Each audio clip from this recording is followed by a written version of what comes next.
Hey everyone, it's Wingspan TT, and if you're watching, you know what time it is. No, it's not time for Team Fortress 2. See? You weren't even thinking that, but then I got your hopes up. No, not going back to that right now. It's time for Assassin's Creed 3. Today we're going to be doing something a little different, everyone. I've had some emails, some personal messages, some stalking phone calls. People have asked me, Wingspan, you always go off on tangents. You never really focused on the game. You're commentating live. You're going off in crazy stories, and you don't get to talk about the things that you mean to talk about. A lot of times you start a strategy and then go to nowhere. So I decided today I'm going to do this footage. I'm actually not going to be doing it live at all. I'm going to be going back post-commentating. I'm going to try to focus on the strategy a little bit more. So if you're looking for dick jokes, it's not going to happen. Well, I'll never say never. I'm just going to say I wanted to use this match of Deathmatch because I thought it was a pretty interesting match. It turned out quite well for me, as you'll soon see. But a lot of cool things happen here. I did make a lot of mistakes as well, and I hope we can all learn about it together.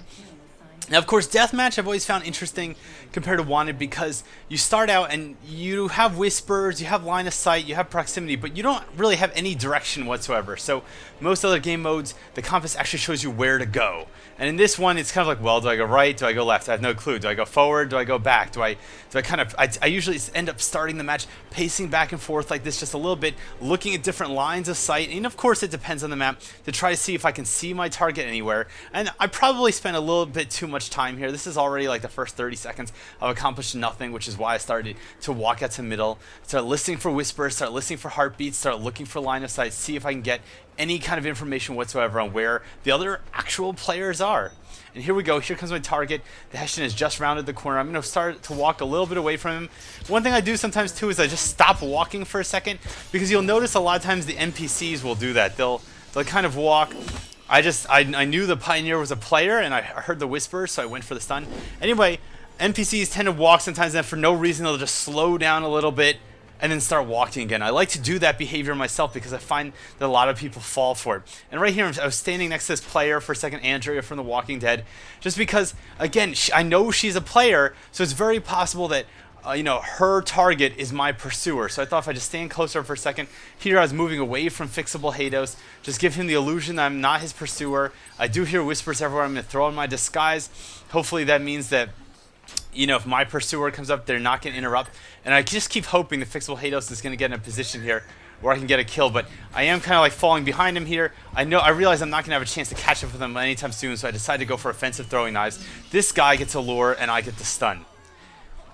And you'll notice there something that I've just noticed about the interface. So in the upper left corner, it does show you the number of red triangles of how many pursuers you have. But what you'll notice is if one of your pursuers temporarily loses a contract, like if they get a lure, they kill a civilian, the red triangle won't go away, it'll just become clear. So that means you still have a pursuer, it's just that it's during that time period that they can't kill you, which is really good because it means it's absolutely safe to just run up and stun them if you know where they are. It also just means that you're not totally safe. So if you take a quick glance at the corner, you don't see the 3 red triangles, you see 2 red triangles and 1 clear triangle. It means you do actually have 3 pursuers.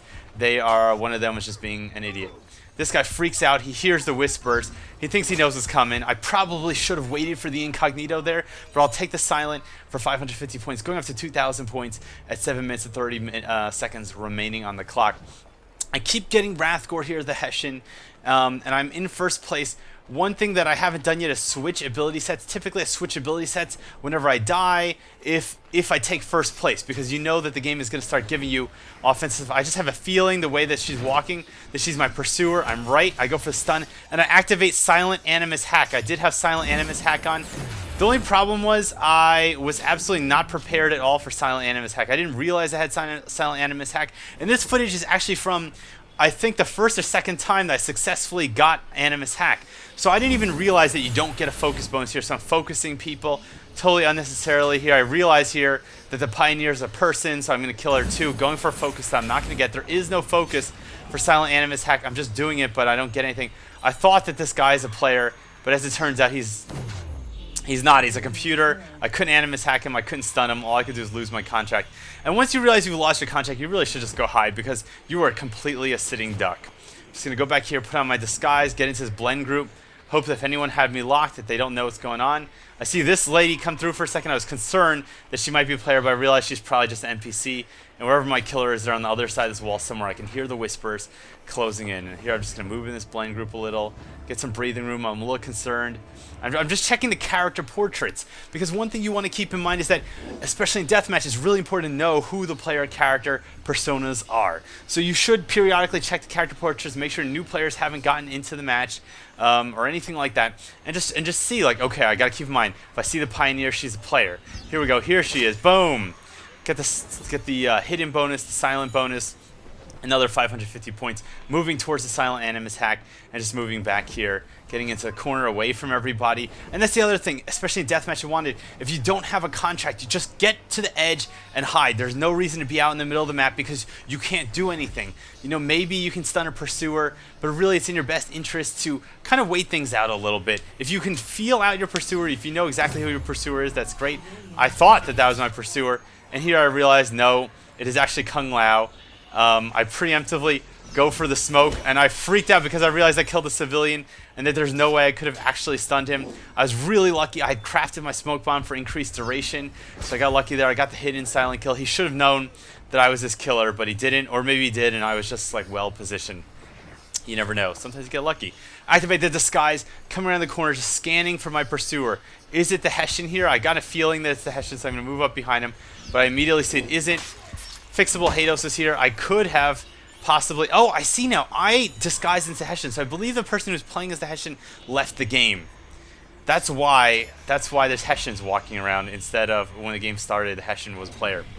This guy's clearly on my pursuer. He's walking right at me. Whisper's getting stronger. Gonna stun him. Looking around for Fixable Hados. And really just looking for an opportunity to get something like a nice incognito kill here. But Hados, I've played him before. He was in the Top Tier Tactics tournaments before. He's a good player. He's not going to fall for the most simple things. I pretty much have to lure him into it. And here, this is really dumb. I have no defensive abilities climbing up on top of this, and I get killed by Billy the Kid. Billy X, the Kid X. Because, you know, X is some kind of punctuation on the internet. And I don't know what it is about kids these days. They're so punctuation happy with their extra X's and O's, and they're using apostrophes to pluralize things. I just don't get that. Now I'm 90% sure that this is the guy, alright? I can't tell these characters apart, but I'm going to go for the incognito, hidden kill. Do I get it? Yes, 1100 points for the kill. I'm still having trouble discriminating between these two characters. They just look very similar to me. It's really just, I just wish they had different hairstyles or something. They just look so similar from far away. They have a similar body profile, same skin color. I just wish there was more to differentiate them. I'm always very thankful when a player decides to customize their character and add lots of bells and whistles to it, and I can tell them apart a lot easier. Fixable Hados coming behind me. And again, I'm just going to play cool, not run immediately at him, but in this case, I just figure, you know, here we go. I was lucky. He decides to go for the kill. What I probably should have done there is held back a second and got the incognito. Here we have him coming in for the kill, but I'm going to activate my silent animus. Ooh, silent animus streak activated. And here it takes me a second to realize I have the animus streak.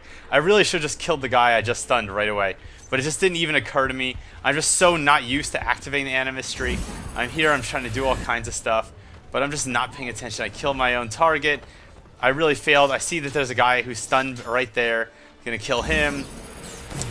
Just go here. Someone, it's weird though, even if you're locked onto someone, the animus hack acts really weird, and if you're right next to somebody, then it won't give you the opportunity to animus hack. And here I've already lost the animus hack. I wasted. I really could have gotten at least 1 or 2 extra kills here, probably for an extra like 500 or 600 points, which would have been really great, bringing me to mid-7s. This guy's gonna move right in my group. He has no clue who I am, so I'm gonna get the hidden incognito focus. Do I get the hidden bonus on top of that? Let's see. Incognito, yes. Focus, yes. Hidden, probably not. I spent too long.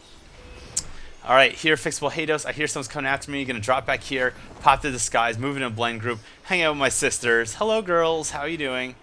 You know, if we hang out long enough, our clocks will synchronize. Is this why my pursuers are spamming X? No. It is a player character. You don't see any other of the independents walking around. I'm just taking a glance to see if I can spot any characters. And, of course, timing it so my disguise runs out as I go around the last threshold. You know, it's interesting. I was asking my wife, who's also a writer, if she knew what the linguistic etymology of the word threshold was, because it occurred to me, I'm like, the word threshold, I have no clue. Why is it threshold? Are you holding a thresh? Has something to do with reaping and sowing? She didn't know. I didn't know. I didn't feel like looking up on Wikipedia or anything like that, or the Oxford English Dictionary. Great etymological source of information.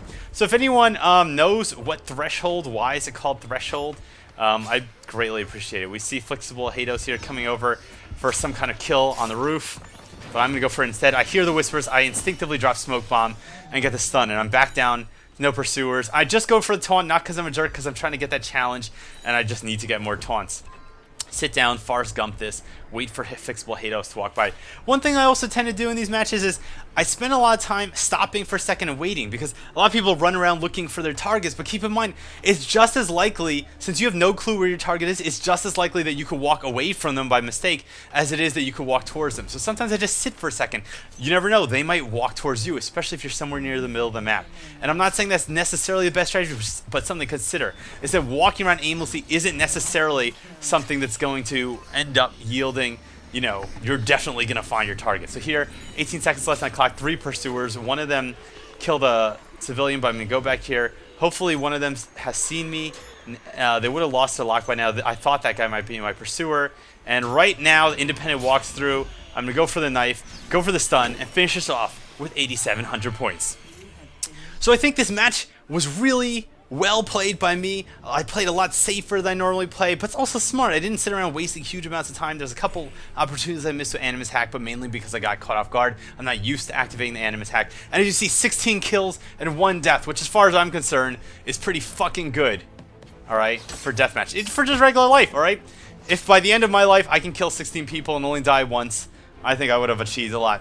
Anyway, everyone, I'm Wingspan TT from TopTierTactics.com. I hope you enjoyed this video. I hope you learned a lot. And let me know in the comments what you thought about this video. This is more tactical, strategy-minded, me actually paying attention to the game and talking about the things that are going on because I'm not talking and playing at the same time. Let me know what you think in the comments. If you like this kind of video, I can do it. And of course, I can also drop in jokes afterwards in the text, which I'm sure I've probably already done. Ooh, spooky. I hope you enjoyed this, and I'll see you next time. Cheers.